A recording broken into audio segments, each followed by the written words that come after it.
अस्सलामुअलैकुम मैं तुहाडा लकी भाई अपनी हयाती चैनल तो अज मैं अपने भाई नवीद को भाई हुणा नवीद हुणा दा मैं तुहानूं शौक चैक कराउंदा ते भाई नवीद हुणी तुहानूं अपना शौक चैक कराउंदे अपने मोर ते अपनी मुर्गी सील दा ते सारा बाकी दिखाउंदे।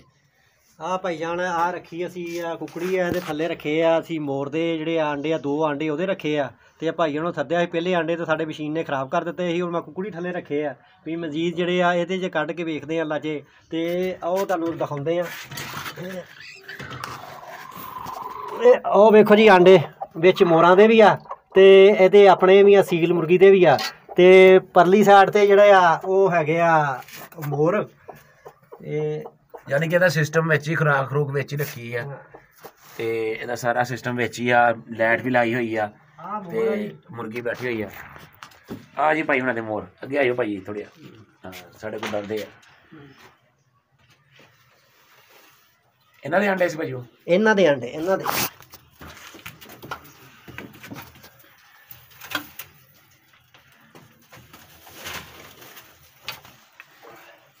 आ मोर नहीं आई साडी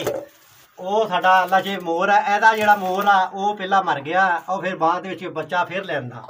ਤੇ ਅੱਲਾ ਜੇ ਇਹਨਾਂ ਦੇ ਜਿਹੜੇ ਆਂਡੇ ਜਿਹੜੇ ਬੱਚੇ ਜਿਹੜੇ ਇਹਨਾਂ ਦੇ ਉਹ ਖਰਾਬ ਹੋਏ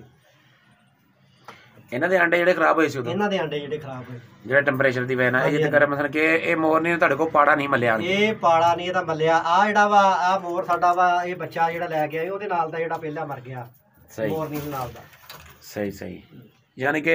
जगह थोड़ी नहीं भाई जी तुहाडी हैगी थोड़ी जी ये जगह थोड़ी ये जगह कम से कम 7 फुट उच्ची जानी चाहिए ये साडे को छत नीवी पै गई ये गलती हो गई साडे यानी कि गलती तुहाडी ये साडे को गलती हो गई अल्लाह जे फिर ये उच्ची करनी आ बांस जदों ये पैल पूरी अपनी पाउंदे आ बांस दे नाल भी इहदी जिहड़े पर जिहड़े ओ अड़दे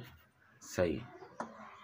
यानी कि जिन्ने भी मोरां वास्ते खाना बनाना वा ਉਹ कम से कम 7-8 फुट ਤੋਂ ਉੱਤੇ ਪਾਵੇ ਉਦਾਂ ਇਹ ਨੁਕਸਾਨ ਇਹ ਹੈਗਾ ਵਾ ਵੀ ਜਾਨਵਰ ਤੁਹਾਡਾ ਖੁੱਲ ਕੇ ਜਿਹੜਾ ਵਾ ਉਹ ਨਹੀਂ ਆਪਣਾ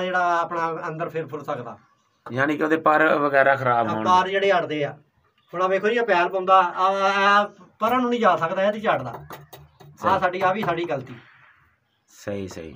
ਹੋਰ ਇਹਨੂੰ 14 ਨੰਬਰ ਫੀਡ ਪਾ ਰਹੇ ਆ ਜੀ ਆ ਰੋਟੀਆਂ ਤੇ ਦੂਸਰਾ ਪੱਠੇ ਵਗੈਰਾ ਉਹ ਪਾਣੀ ਰੱਖਿਆ ਹੀ ਪੜਾ ਰੋਜ਼ ਤਾਜ਼ਾ ਪਾਣੀ ਬਦਲੀ ਦਾ ਹੋਰ ਸੀਰਪ ਹੈਗਾ ਤੁਹਾਡਾ ਖਦਾਬ ਲੱਗ ਰਿਹਾ ਆ ਜਿਹੜਾ ਬਰੂਫਨ ਦਾ ਸ਼ਰਬਤ ਆ ਉਹ ਇਹਨਾਂ ਨੂੰ ਦੇਈਦਾ ਵਾ ਵੀ ਕਿ ਠੰਡ ਠੁੰਡ ਲੱਗੀ ਨਜ਼ਲਾ ਜ਼ੁਕਾਮ ਪੂਰਾ ਅੱਲਾ ਜੇ ਉਹਦੇ ਨਾਲ ਜਿਹੜੇ ਜਾਨਵਰ ਠੀਕ ਰਹਿੰਦੇ।